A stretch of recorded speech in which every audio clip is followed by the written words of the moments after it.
नमस्कार, मी मीर कुलकर्णी. स्वागत आहे आपणा सर्वांचं माझ्या यूट्यूब चॅनलवर. तुम्ही पाहता इतिहासाची सुवर्णपाने. आपणा सर्वांना दिवाळीच्या खूप खूप शुभेच्छा. ही दिवाळी आपल्याला आनंदाची जाओ आणि आपल्या मित्रपरिवाराची भरभराट हो, त्यांना सुख समृद्धी आणि ऐश्वर्य प्राप्त हो, अशी मी प्रभू रामचंद्रांना प्रार्थना करतो आणि आजच्या विषयाला सुरुवात करतो. स्वातंत्र्यवीर सावरकर यांचा अंदमानात झालेला अमानवीय छळ, त्यांनी भोगलेला हाल अपेष्टा याबद्दल आपणा सर्वांनाच माहीत आहे. परंतु त्यांचे वडील बंधू गणेश दामोदर उपाख्य बाबाराव सावरकर यांचा सुद्धा तितकाच किंबहुना सावरकरांपेक्षा काकणपर जास्त असा छळ झालेला होता. ठाण्याच्या कारागृहात असताना बाबारावांना रोज विजेचे झटके दिले जात होते. 2 मे 1921ला जेव्हा सावरकर बंधूंची मुक्तता झाली तेव्हा सावरकर हे अलीपूर, रत्नागिरी, येरवडा अशा कारागृहामध्ये त्यांना स्थलांतरित केलेलं होतं. बाबारावांना मात्र अंदमानातून साबरमतीच्या कारागृहामध्ये हलवण्यात आलं. तिथून बाबारावांनी मुंबईच्या राज्यपालांना एक आवेदनपत्र सादर केलं. त्यातला काही भाग मी आपल्याला वाचून दाखवतो. 8 जून 1909ला मला जन्मठेपेची शिक्षा सुनावण्यात आली. त्यातील काही शिक्षा भारतीय कारागृहात घालवली असली तरी बहुतांश शिक्षा 1910 ते 1921 पर्यंत पोर्ट ब्लेअरला भोगली आहे. सूट धरून 14 वर्षाच्या शिक्षेअखेरीस जन्मठेपेचे बंदिवान सुटतात. हा नियम आणि सूट धरून 10 वर्षांच्या अखेरीस जन्मठेपेच्या बंदिवानांची मुक्तता करण्याची भारतीय कारागृह समितीची सूचना या दोन्हींमुळे मी त्वरित सुटकेस पात्र ठरतो.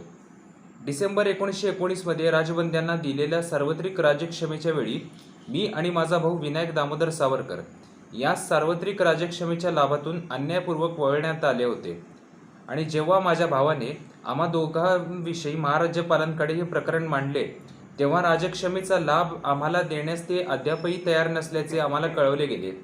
हा निर्णय अंतिम नसल्याचे अधिकृतरित्या उत्तरातील भाषेवरून स्पष्ट होते. म्हणून मला आजही असा विश्वास आहे की ज्या सुटकेची आम्ही अपेक्षा 1919 मध्ये केली होती ती आम्हाला मिळेल. आतापर्यंत आम्ही योग्य आणि न्याय्य सूट मिळण्यापासून वंचित राहिलो आहोत. पोर्ट ब्लेअर येथील आमच्या संपूर्ण बंदिवासादरम्यान काळ्या पाण्यावर गेलेल्या सामान्य बंदिवानांसारखी वागणूक आम्हाला न देता तेथे आम्हाला करावे लागलेले कठोर परिश्रम हे भारतीय कारागृहातील सश्रम कारावासासारखे होते. परंतु पोर्ट ब्लेअरमध्ये खितपत असतानाही आम्हाला 10 वर्षांनंतर स्वतंत्र राहण्याची अनुज्ञप्ती नाकारण्यात आली आणि आता आम्हाला भारतीय कारागृहात सश्रम कारावास भोगणाऱ्यांचे अधिकारही नाकारण्यात येत आहेत. कारागृह महानिरीक्षकांच्या विजापूर कारागृहातील भेटीदरम्यान मी विचारले असता मला आणि माझ्या भावाला सूट मिळवण्याच्या प्रश्नाचा लवकरच निर्णय होईल आणि मागच्या मार्च महिन्यात मी त्यांना पाठवलेल्या लेखी आवेदनाला त्यांनी उत्तर दिले की हा प्रश्न अद्याप सरकारच्या विचाराधीन आहे. मी नम्रपणे प्रतिपादन करतो की दोन्ही प्रकारच्या कारागृह व्यवस्थेतील कष्टांना सामोरे जात असताना देखील आम्हाला दोन्हींमधील अधिकार नाकारण्यात येत आहे. आमच्यावर अन्याय आहे.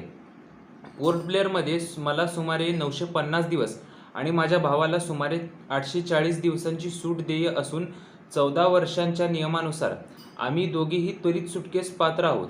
जर मला सूट मिळाली असती तर माझी 14 वर्षे फार पूर्वीच 1921 मध्ये पूर्ण झाली असती.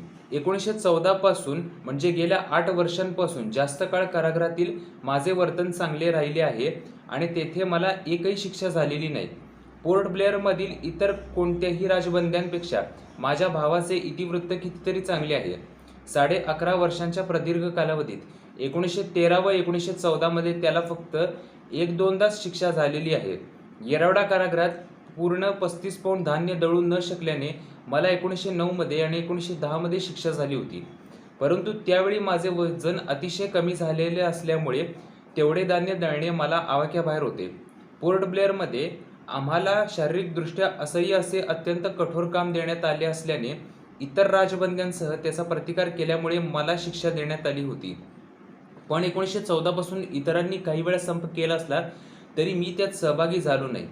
पोर्ट ब्लेअर आणि भारतातील बंदी जीवनातील गेली 8हून अधिक वर्षे कारागृह अधिकाऱ्यांनी माझ्याविरुद्ध शिस्तभंगाची कारवाई करण्याची एकही संधी मी दिलेली नाही आणि अंदमानच्या मुख्य आयुक्तांनीही माझ्या चांगल्या वर्तणुकीचा दाखला दिला आहे. मला विजापूरमध्ये अधिकृतपणे सांगण्यात आले होते की मुख्य आयुक्तांनी आमच्यासाठी शासनाकडे अनुरोध केला आहे. म्हणून मी अशी नम्रपणे सांगू इच्छितो की पुढे नमूद केलेल्या कारणांमुळे मी आणि माझा भाऊ त्वरित सुटकेस पात्र आहोत. माझ्या भावाला दिलेल्या उत्तरात आपण असे सूचित केले की भविष्यात राज्यक्षमेचा विचार करण्यात येईल. सूट धरून 14 वर्ष पूर्ण झाल्यानंतर मुक्तता करण्याबाबतचा सर्वसामान्य नियम आणि सूट धरून 10 वर्ष पूर्ण झाल्यानंतर मुक्तता करण्याची भारतीय कारागृह समितीची सूचना म्हणून मी विनंती करतो की माझ्या आवेदनावर लवकरात लवकर अनुकूल विचार करण्यात यावा. गणेश दामोदर सावरकर, साबरमती कारागृह, 4 जुलै 1922. सेल्युलर कारागृहात असताना बाबारावांना 2 गोष्टी मिळाल्या. एक अर्धशिशी आणि दुसरा राजश्मा म्हणजे क्षयरोग. अर्धशिशी म्हणजे मायग्रेन. बाबारावांच्या डोक्याचा अर्धा भाग इतका दुखत होता की ते कित्येकदा कारागृहाच्या भिंतीवर आणि तिथल्या दारावर जोरजोरात डोकं आपटायचे. कारागृहातून बाहेर आल्यावर सुद्धा त्यांची डोकेदुखी थांबली नव्हती, म्हणून ते एक चपटा दगड जवळ बाळगत होते. कधीही डोकं दुखायला लागलं की त्या दगडानं ते स्वतःच्या डोक्यावर मारून घेत होते. बाबारावांवर सावरकरांच्या इतकी निर्बंध नव्हती आणि त्यांच्यावर गुप्तहेरांची पाळतही नव्हती, म्हणून त्यांची संपूर्ण मुक्तता होऊ शकली. ते कुठेही स्थानबद्धतेत नव्हते. याचा त्यांनी फायदा घ्यायचं ठरवलं. बाबारावांना राजगुरूंसारखे अनुयायी लाभले होते. हुतात्मा शिवराम हरी राजगुरू हे बाबारावांचे शिष्य होते. ते त्यांच्या पायाशी बसून सशस्त्र क्रांतीचे धडे घेत होते. चंद्रशेखर आझादांशी सुद्धा बाबारावांचा खूप जिव्हाळ्याचा संबंध होता. त्यांच्यासोबत त्यांच्या बैठकी व्हायच्या. भगतसिंग सुखदेव राजगुरू यांना जेव्हा फाशीची शिक्षा सुनावण्यात आली तेव्हा त्या निर्णयाचा सूड घेण्यासाठी दुर्गाभाबी, यशपाल, पृथ्वीसिंग आझाद, वैशंपायन या क्रांतिकारकांनी मुंबईतल्या लेमिंग्टन पोलीस स्टेशनवर गोळीबार केला. या कारवाईच्या दरम्यान दुर्गाभाबींचा मुलगा शचींद्र याला बाबारावांनी आपल्या घरामध्ये ठेवून घेतलेलं होतं. भगतसिंग सुखदेव राजगुरू यांची फाशी रद्द व्हावी म्हणून बाबारावांनी वर्ध्याला जाऊन गांधींची भेट घेतली, कारण गांधी आयर्विन यांची भेट होणार होती आणि त्यांच्यात गांधी आयर्विन असा करार होणार होता. बाबारावांनी गांधींना विनंती केली की तुम्ही भगतसिंग सुखदेव राजगुरू यांची शिक्षा रद्द करण्याची अट आयर्विन यांना घालावी, त्याशिवाय तुम्ही करार करू नका. त्यावर गांधींनी उत्तर दिलं की ब्रिटिश आपल्याला जेवढं देतील तेवढंच आपण घ्यायला पाहिजे, तेवढ्यात आपण समाधानी असायला पाहिजे, यापेक्षा जास्तीची अपेक्षा करू नये.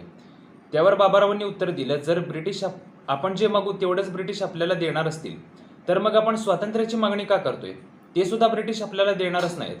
यावर गांधींनी काही उत्तर दिलं नाही. ते निरुत्तर झाले.